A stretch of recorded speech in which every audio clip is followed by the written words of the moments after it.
Les saisons ornithologiques, 4e vidéo sur 4. L'hiver ornithologique. J'aurais dû commencer par celle-ci.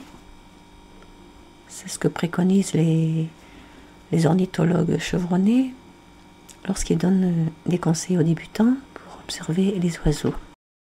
Cette vidéo, comme les 3 autres, s'adresse d'abord aux nouveaux venus dans le domaine de l'ornithologie, comme une autre que j'ai faite aussi. Donc le calendrier ornithologique complet commence en novembre pour les ornithologues et le calendrier ornithologique d'hiver, précisément, se termine fin février. En novembre, les visiteurs d'été, ces migrateurs qui viennent nicher chez nous pour la plupart, sont repartis sous des cieux plus favorables pour eux, lorsqu'il fait froid. Voir mes vidéos Oiseaux des jardins. Les sédentaires sont toujours là et sont plus nombreux au sud qu'au nord. Vous pourrez donc voir peut-être une citelle, un grimpereau, un pic-vert, un gros bec casse-noyau, une mésange nonnette, une mésange huppée, ainsi que des migrateurs partiels. Certaines espèces hivernantes sont arrivées pour fuir les rigueurs du climat nordique. Par exemple des pinsons des arbres, pinsons du nord, parfois, moins souvent, des merles ou des grives. Ce sont des populations instables et leurs déplacements dépendent beaucoup de la température, des intempéries, le gel, etc. Certains peuvent quitter une région pour ces raisons, lorsque le mauvais temps dure, quitte à revenir au nord si le temps se radoucit durablement. On appelle cela la rétromigration.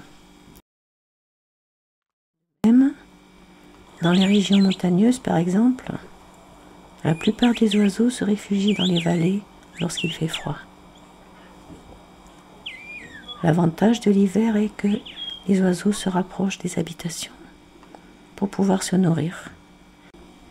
Mais ils sont très fragiles à cette période et il faut éviter de les pourchasser afin qu'ils ne brûlent pas leur graisse, leur réserve d'énergie, dont ils ont besoin pour résister au froid.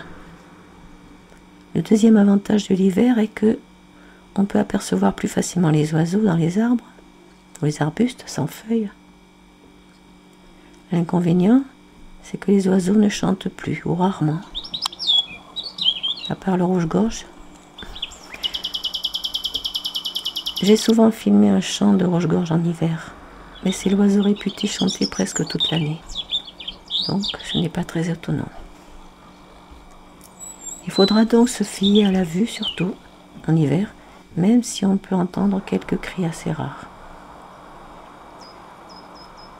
Outre les mésanges, vous pourrez voir aussi des troglodytes, des merles noirs, en assez grand nombre à cette époque.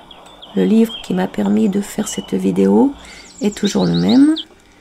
C'est « Regardez vivre les oiseaux » de François Alexandre et Guillaume Le Saffre.